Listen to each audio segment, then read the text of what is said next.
request the COMSEC to administer the oath of the invited guests and resource persons.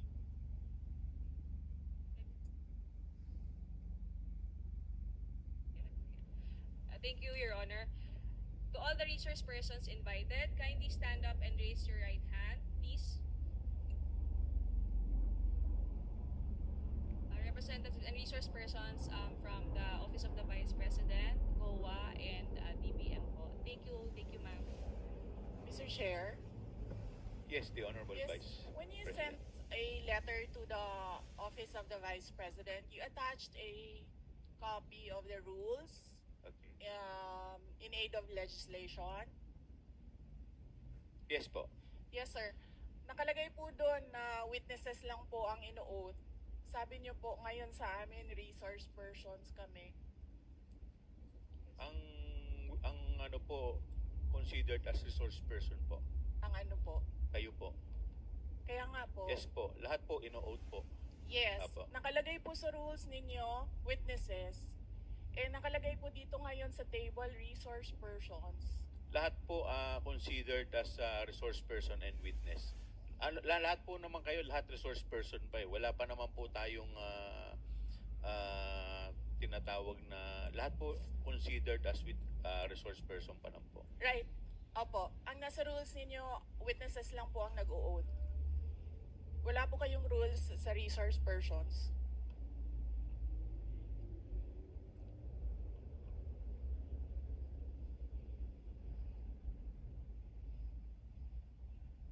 Ma'am, ano lang po yun eh. Yung term lang po yun eh. Pero considered as resource person din po kayo eh. Yes, sir. Opo. Resource persons nga po Kayo nakalagay witness dito. din po at saka resource person po. Hindi nyo po sinabi na witness ako. Sinabi nyo po dito ngayon, resource persons. Ang nakalagay po sa rules ninyo, witness. COMSEC, ano po yung pinadala po ninyo? Yun pong rules in aid of legislation.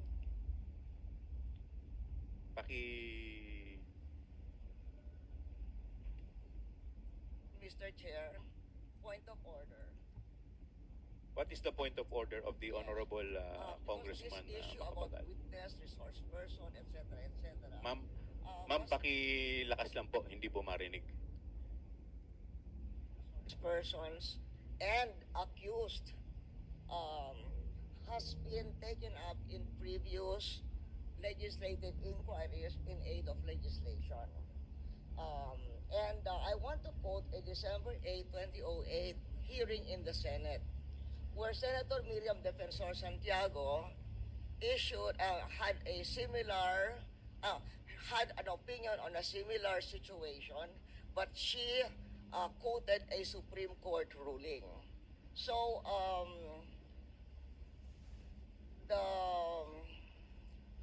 the Constitution provides that no person shall be compelled to be a witness against himself.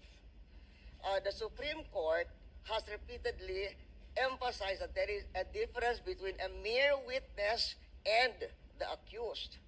And it can appear from statements and privileged speeches that there is that a person who is the subject matter of an adverse privileged speech is not a mere witness or a mere person of interest, meaning a suspect. She is in fact accused of what seems to be a criminal case for violation of certain criminal laws, including malversation of public funds. And there is a case quoted in 2007, Standard Chartered Bank versus the Committee on Banks, where the court repeated the rule that an accused occupies a different tier of protection from an ordinary witness. So, where the court said, Supreme Court said, whereas an ordinary witness may be compelled to take the witness stand and claim the privilege at each question requiring an incriminating answer is shot at him, an accused may altogether refuse to take the witness stand. and refuse to answer any or all questions. So that has been a supreme. And then there is a portion, the court explained that the right of the accused against self-incrimination also applies to respondents in administrative investigations such as legislative inquiries in aid of legislation. So that is the point of order I am raising, and there is a Supreme Court ruling to this effect. Thank you, Mr. With that, the chair declares 1 minute suspension. Recess.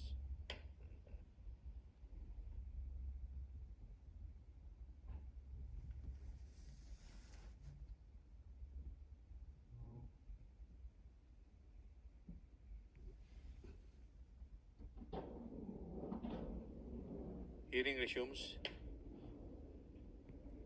Madam Congresswoman Arroyo, may I know if may I be clarified if the tenor of your point of inquiry is referring to the sub judice case or rule? Referring to the sub judice case, but it is saying that when a witness, in fact, is in reality the accused.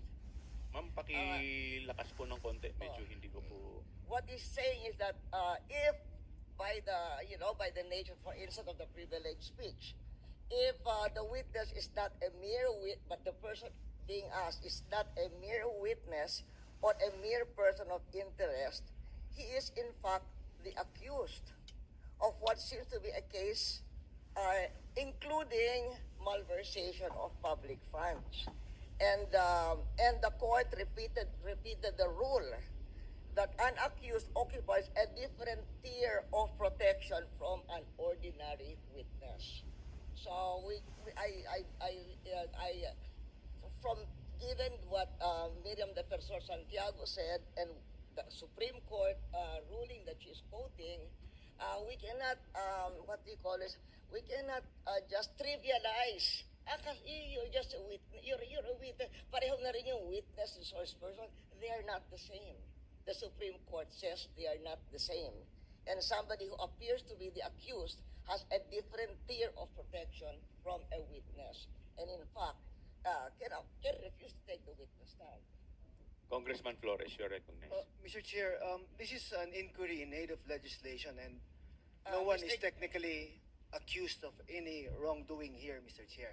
Mr. Chair, look at the speech. Ma'am, Look at the please, speech, Mr. Chair, ma'am, the privilege. please wait to be Mr. recognized. Chair, here. may I request a Wait, 1 I will, minute I will, recess? 1 minute. 1 minute Thank recess you. declared by the chair. Yes.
Mr. Chair, yes.